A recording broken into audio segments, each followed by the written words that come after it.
You know that 1998 American Godzilla movie starring Matthew Broderick that fans of Godzilla bitterly deny ever existed? Apparently somebody liked it because there was a cartoon series based off the movie. The only difference was that Godzilla isn't dead, he breathes atomic breath just like the real Godzilla, and I think that Godzilla actually fought monsters in the show.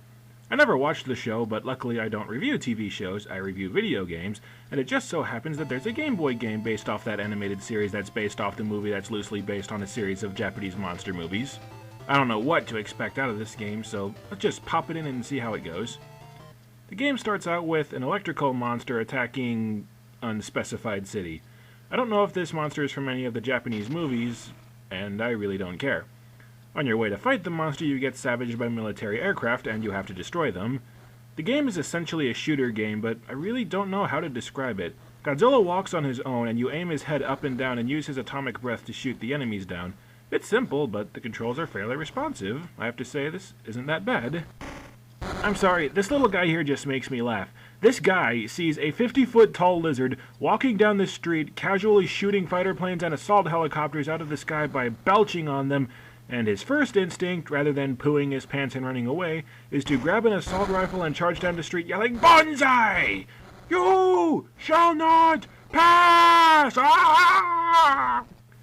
This game gives you quite a few attacks to use. You can press the B button and have Godzilla swing his tail and smash anything that's in medium range. Unfortunately, the tail whip is made of fail and it almost never hits anything. As you kill enemies, you get experience, which unlocks 3 new attacks: the foot stomp, the claw swipe, and the bite. Gaining experience also increases your health, and it eventually makes your attacks stronger. The fight with the electric monster is kind of a letdown. The idea of the fight is that you shoot his projectiles to stop them from hurting you. However, your attacks do a lot more damage than his, so all you have to do is spam fireballs and he'll die before you do.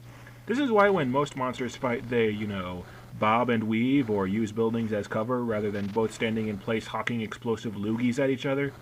You also have to fight every boss in this game twice because he wusses out and runs away after you drain half his health. It turns out that the assault choppers and other combat vehicles aren't actually being sent by the military, which is a plot point?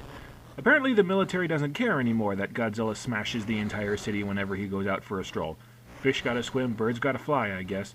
In level 2, you fight the exact same enemies that you fought in the last level, and instead of fighting a giant monster, the boss of this level is a slightly bigger helicopter. What exactly is the function of a helicopter that is this massive? This helicopter is 2 or 3 times the size of the regular helicopters that you fight through the rest of the game, which are meant to be regular helicopters that you would see in real life. How is it practical to build a helicopter that is roughly twice as big as normal, but yet isn't armed with a whole lot of extra weapons? You realize that thing is just going to be slower and less maneuverable, right? I suppose it has more armor than a regular helicopter, but strap on all the armor that you want, you're not going to make it rocket-proof. Besides, if I was going to build a weapon to fight Godzilla, I wouldn't build a big helicopter.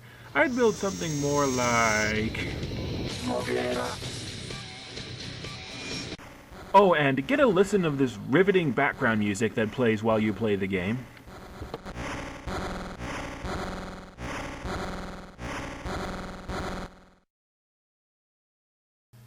Nope! I call bell crap. I don't care how big or how radioactive you are, you cannot walk on the ocean floor as if it was dry land.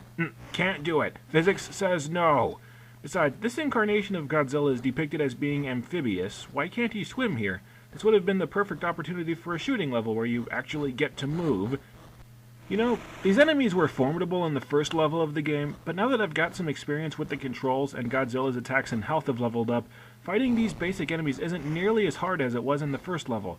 More to the point, however, fighting the exact same enemies that use the exact same movement patterns is starting to get repetitive. Level 3 shakes things up by setting you against giant mutant bees! Yeah, that just came out of nowhere, didn't it? Apparently this level takes place on an island with mutated wildlife, but I have no idea how Godzilla got here or why he's here. The game doesn't really explain it. I get the feeling that they just took the plots from several episodes from the TV show and just tried to splice them together. And yes, I know that there's a certain joke involving Batman that I could make right now, but I'm not going to do it. The bees aren't really tough enemies either. They fly and attack you in this exact same way that the helicopters did. Every enemy in the game follows the exact same movement patterns and uses the exact same weapons. And what is the boss of this level? An even bigger bee, of course!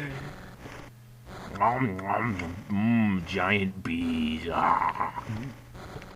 Level 4 has you fighting More identical military vehicles. About halfway through the previous level, all of my attacks in my health bar were leveled up all the way, which means that I can use the claw swipe to kill anything that's in the middle of the screen, and I can use the foot stomp to kill anything that's on the ground. I barely have to aim anymore, and now killing the enemies is completely trivial, especially since my health bar is so big that it takes a ton of enemy fire to kill me. Somebody needs to explain to these developers that a game is supposed to get harder as you go along, not easier. Oh, and the boss of level 4 is an impractically huge tank. Level 5 has you fighting squids, for some reason. Come on, come on. Ah, dang, Godzilla can't eat the squids, they don't get close enough to bite. The boss of level 5 is a tar monster. The tar monster spits globs of tar that can paralyze you temporarily, but at this point in the game you've got so much health that he can still barely hurt you before you kill him. It turns out that the military vehicles are being sent by a nefarious madman named Cameron Winter, some douche who owns a weapons company. It turns out that he's been sending hordes of military units against Godzilla because he wants to test his weapons. I'll go ahead and repeat that. This guy has been sending legions of assault vehicles to attack Godzilla because he wants to test the effectiveness of his weapons on a 50-foot tall fire-breathing lizard. Because apparently the military isn't interested in purchasing weapons that aren't Godzilla-proof. Oh, and if you wanted to test your weapons against Godzilla, why have I been fighting these enemies throughout the entire game? One would think that after several $1 million of military equipment had been destroyed by a giant monster, one would wish to cut one's losses rather than send hundreds more of the exact same military vehicles at the exact same monster with the exact same tactics and the exact same results. Brilliant! But wait, it gets better! Throughout the game, the other characters mention that Godzilla is acting strange, almost like he's being drawn somewhere. It turns out that Winter has also built a mind-controlling machine, and it is attempting to use it to take control of Godzilla.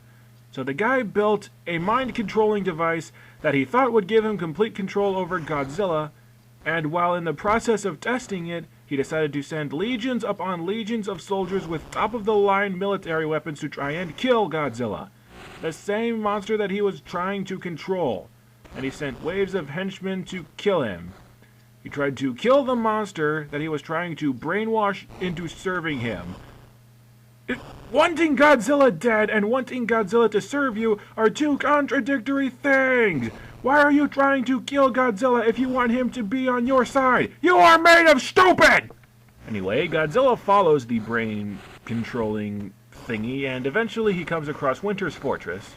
Along the way, you fight the helicopter and the tank again.